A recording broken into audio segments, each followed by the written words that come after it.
dans la vie, en fait.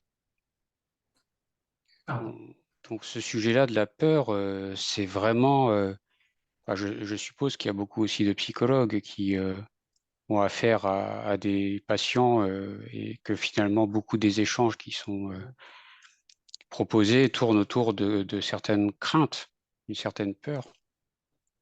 Alors moi, il y a beaucoup de choses qui me sont venues, je vais essayer de Non, je vois reconstruire ton ma visage qui est coupé par le bas. Il est coupé par le bas. ouais. Ah, là, c'est encore plus haut, si c'est Non, possible. là, ça fera trop Ah, après, je pense, d'accord, ok, ça va là. On voit quand même, on te voit bien là. Merci. ouais, donc la peur, comme je disais, c'est un thème central, pour, l'existence humaine. Oui. Comme tu l'as dit, il y a vraiment beaucoup, beaucoup de choses qui me sont venues. Déjà, par rapport à la menace, et l'instinct de survie donc qui est lié à la peur, comme tu le disais. Quand on voit l'une des définitions de survivre, c'est subsister après la perte de quelque chose. Et en fait, on comprend tout de suite pourquoi il y a cette, notion de survie, qui est donc, la conséquence du péché, parce que finalement, on subsiste après la perte de quoi? De la gloire de Dieu sur nous, parce qu'on a été revêtus de la gloire et le péché nous en a dépourvus, donc on survit à cause de ça, parce qu'il nous manque quelque chose. Et ça fait vraiment le pendant, avec ce que tu disais par rapport à la peur, à l'opposé à la notion de confiance.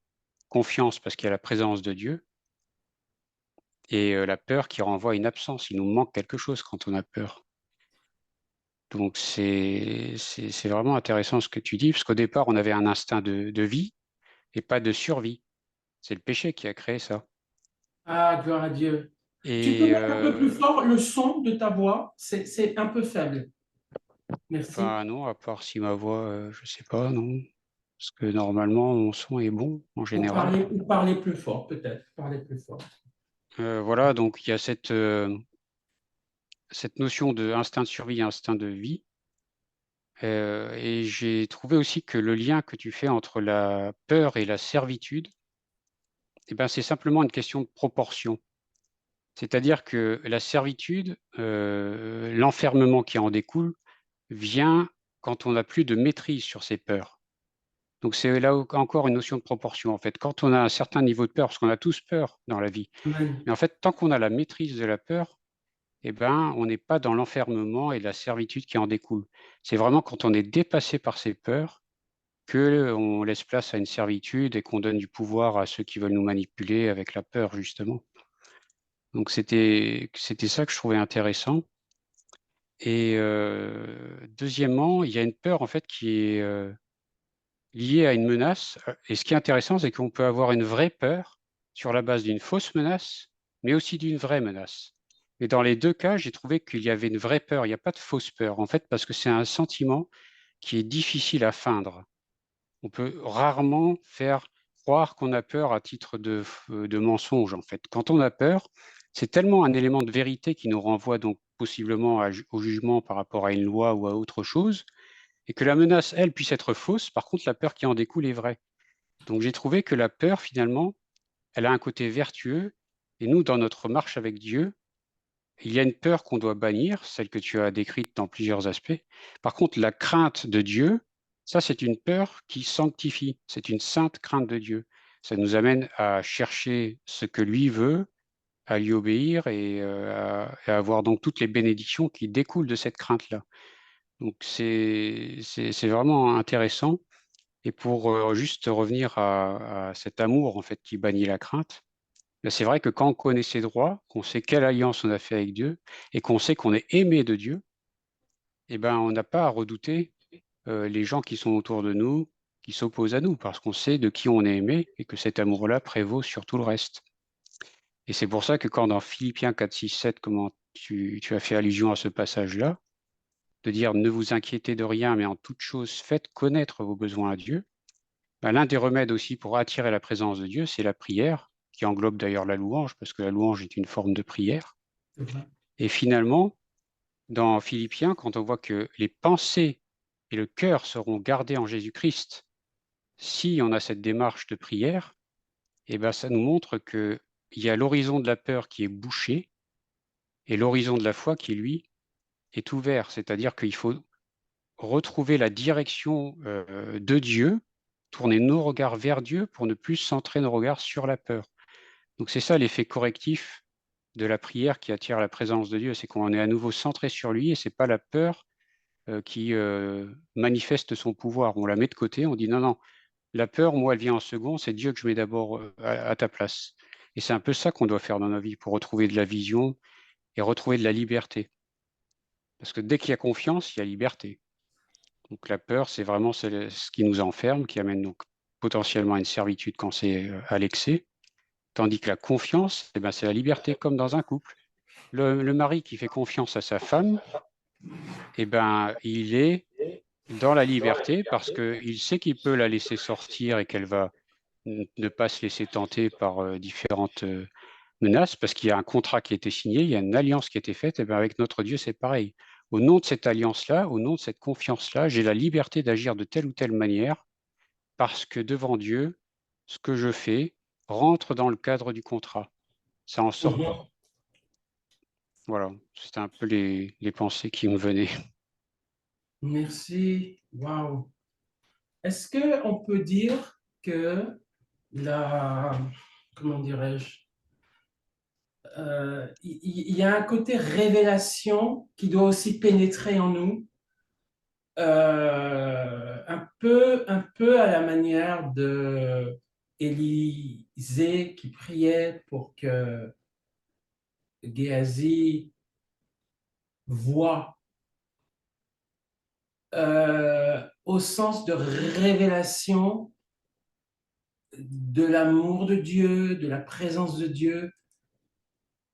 Je pense à cette prière de Paul.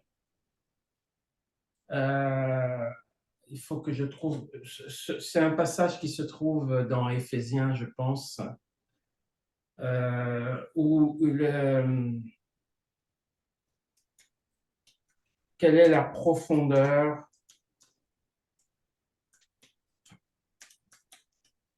de l'amour de Christ. Je crois que c'est dans Éphésiens 3, ouais, c'est ça. On peut le voir d'ailleurs, parce qu'il parle il prie pour que les Éphésiens aient une révélation. Et j'ai l'impression que ce n'est pas anodin, en tout cas, ce n'est pas. Euh, ça peut être intéressant aussi de prier pour qu'il y ait une part de révélation qui joue aussi là-dedans et qui ôte aussi la peur. Alors, je vais essayer de trouver le passage, on peut le lire ensemble. C'est dans oui, Éphésiens chapitre 3, à partir du verset 1er, je crois. Euh, donc, il dit ici, c'est à cause de cela, moi, Paul, le prisonnier de Christ pour vous païens, si du moins vous avez appris quelle est la dispensation de la grâce de Dieu qui m'a été donnée pour vous, c'est par révélation que j'ai eu connaissance du mystère sur lequel je viens d'écrire en peu de mots. En les lisant, vous pouvez vous représenter l'intelligence que j'ai du mystère de Christ. Il n'a pas été manifesté au Fils des hommes dans les autres générations, comme il a été révélé maintenant par l'Esprit aux saints apôtres et prophètes de Christ. Euh, alors, je bug, on dirait là. Ouais. Ce mystère, c'est que les païens sont cohéritiers, forment un même corps et participent à la même promesse en Jésus-Christ par l'Évangile. Alors, ce qui m'intéresse, c'est sa prière. Voilà.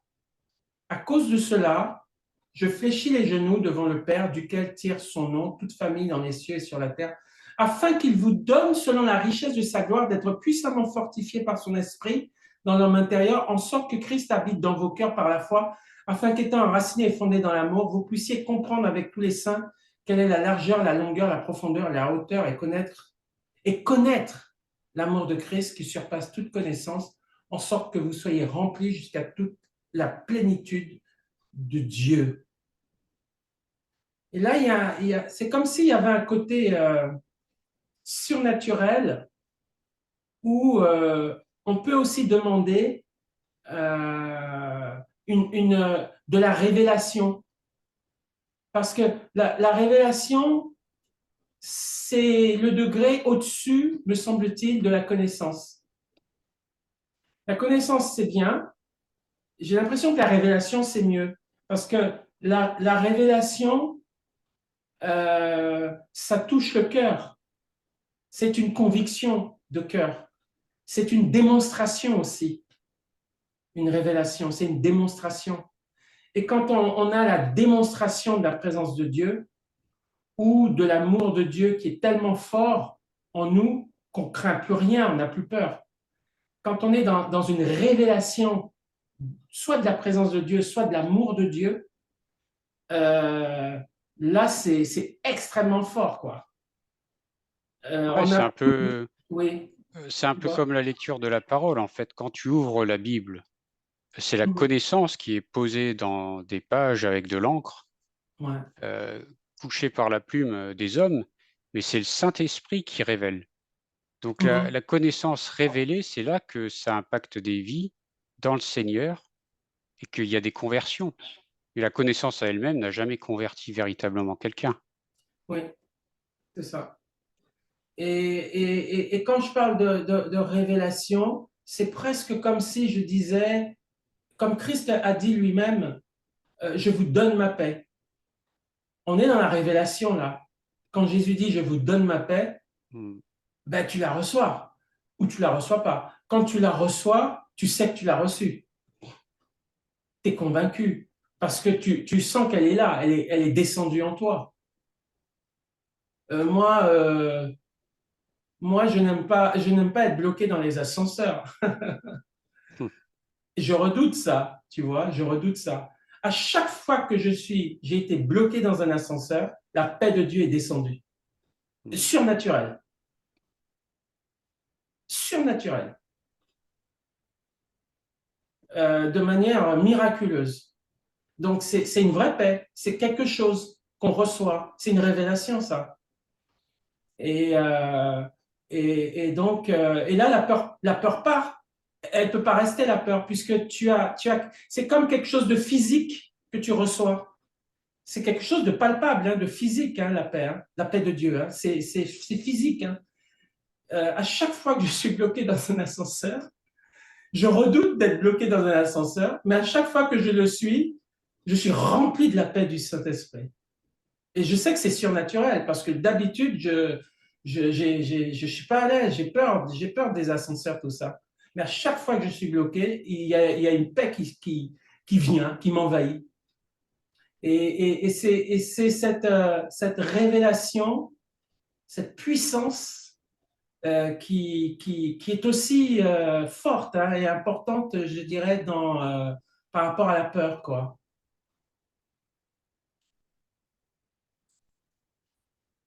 Ouais, ça me fait penser à quelque chose. Je suis en train de vérifier des définitions là.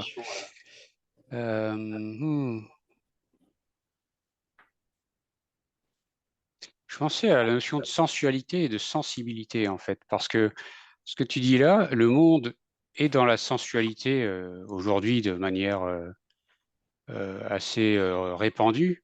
Donc la sensualité, finalement, c'est faire appel aux sens, c'est un peu le plaisir des sens.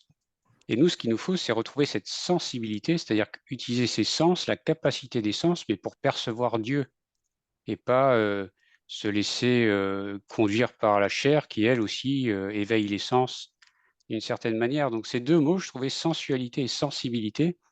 Et finalement, ce que tu dis là, quand on dit recevoir la paix de Dieu, eh ben, ça paraît être un concept comme ça. Quand on en parle à des personnes non croyantes, par exemple, elles vont trouver ça complètement abstrait. Alors que pour nous, c'est des exemples tout de suite qui nous viennent en tête, comme ce que tu viens de dire. Et c'est concret, parce que nos sens l'ont vraiment perçu.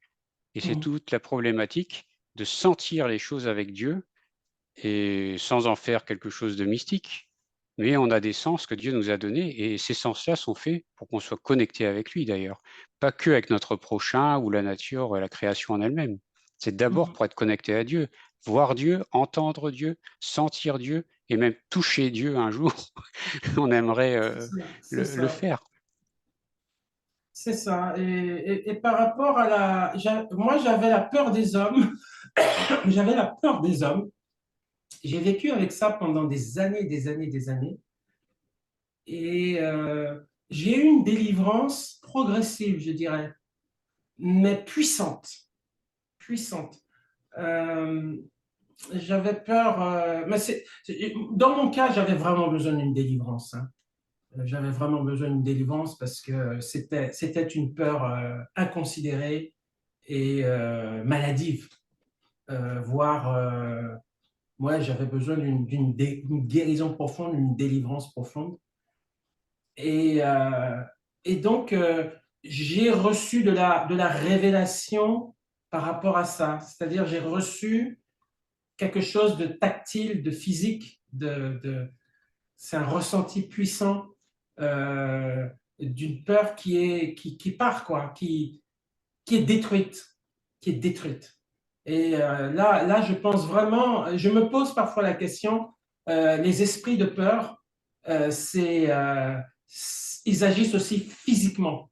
C'est-à-dire, j'avais une oppression physique, j'avais le coup, j'avais une oppression physique derrière mon dos, hein. J'avais une oppression physique. Donc, je pense qu'il y avait un esprit de peur qui était là.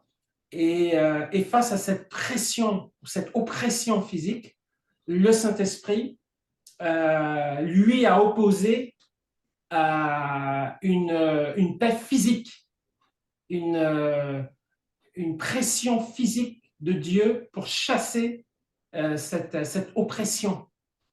On est vraiment dans des combats physiques où les sens, donc mes sens, sentaient l'oppression et plus tard, mes sens ont senti la puissance de la paix de Christ qui a chassé l'oppression et qui a chassé la peur.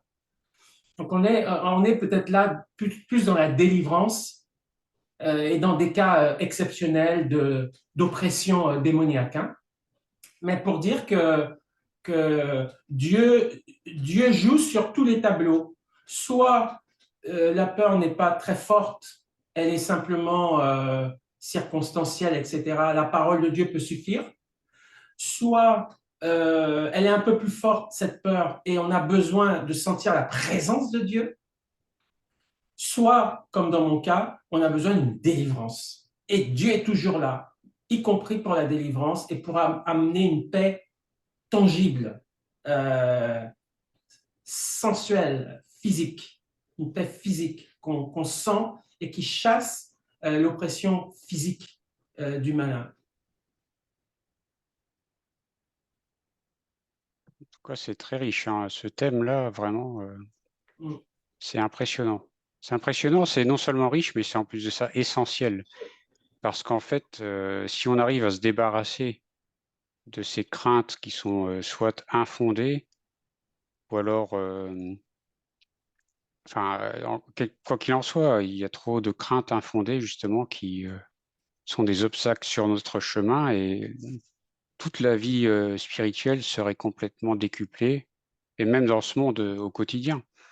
Si on arrivait à briser ces peurs-là qui sont en nous et autour de nous. C'est Oui, je pense aussi que des gens qui sont passés par des grosses délivrances comme ça, comme moi d'une certaine manière, hein, je pense qu'on reçoit aussi une onction pour guérir les autres. Euh, ça fait comme un dépôt, un acquis qui sert aussi pour la guérison et la délivrance des autres. Parce qu'il y a des gens, hein, si moi je suis passé par là, c'est que ça existe et que d'autres personnes passent aussi par là. Et je pense que je pense que je peux être, et je suis persuadé, hein, je suis une source de guérison par rapport à ces esprits de peur ou ces esprits de servitude, d'angoisse. Je suis persuadé que Dieu a déposé en moi quelque chose pour le bien de ceux qui passeraient par la même situation. D'ailleurs, quand on va se quitter, je voudrais d'ailleurs prier aussi parce que la vidéo va être mise en ligne, priez aussi pour des personnes qui peut-être souffrent aussi de ça, de ce genre de peur démoniaque ou moins forte, hein, parce que je sais ce que c'est, je sais la souffrance que c'est, parce que je suis passé par là. C'est l'horreur absolue, presque, parce que là, tu peux rien faire. C'est dans la tête, et il n'y a que la puissance de Dieu parfois qui peut enlever ça, quoi. Hein. Mm. Ouais. En tout cas, tu as raison, c'est très riche. Hmm. Euh, et, et merci Seigneur, hein, parce que il n'y a rien qui soit au-dessus du Seigneur finalement. Il a tout vaincu. Vraiment, Amen. il a tout vaincu, à lui seul soit la gloire. Hein. Mm. Ouais. Ben écoute, je proposerais que je prie justement par rapport à ça, parce que ça m'a vraiment touché ça, et puis je suis passé aussi par là, et j'ai- j'aurais à cœur de prier, par rapport à ça. Ouais, ouais. Merci Seigneur. Merci Seigneur pour cette étude concernant l'esprit de peur. Et c'est vrai Seigneur que c'est une force, c'est une puissance.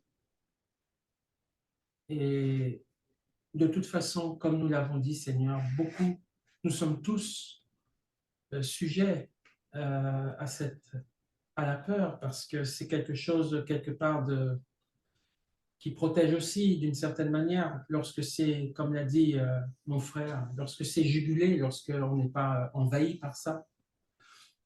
Et puis, lorsqu'on est envahi par ça, ou lorsqu'on est sous un joug puissant, alors là, Seigneur, on peut aussi expérimenter ta présence ou aussi ta délivrance.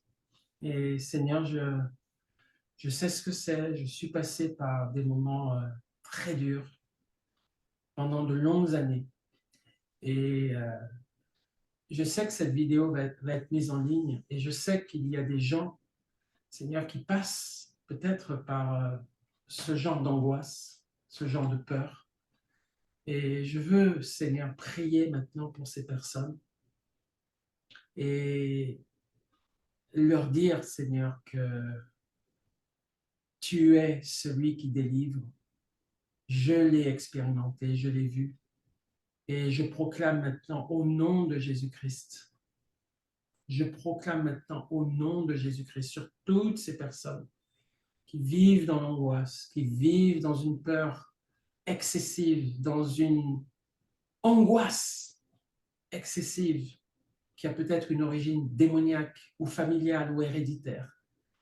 Je proclame au nom de Jésus-Christ ton sang précieux sur chacune de ces personnes. Et je proclame, Seigneur, leur guérison par la puissance de ta paix, une paix réelle, puissante, qu'elle descende sur eux maintenant, au nom de Jésus-Christ. Qu'elle brûle cette puissance d'angoisse, cette puissance de peur, ces esprits méchants qui les tiennent asservis sous la peur. Je détruis et je brûle par la puissance du Saint-Esprit que j'ai reçue, cette guérison que j'ai reçue par rapport à ces peurs. Je la proclame, cette guérison, pour eux aussi, Seigneur, au nom de Jésus-Christ. Je brise cette peur, je brise ce joug, je brise cette servitude dans le nom de Jésus-Christ de Nazareth. Et je proclame la délivrance totale pour cette personne, afin que Jésus-Christ, l'amour de Dieu, les enserre, les prenne, les étreigne, et que ta présence aussi, Seigneur, descende maintenant sur eux, et que surtout ta paix, la puissance de cette paix les inonde. maintenant, dans le nom puissant de Jésus-Christ. Amen. Amen. Gloire à Dieu.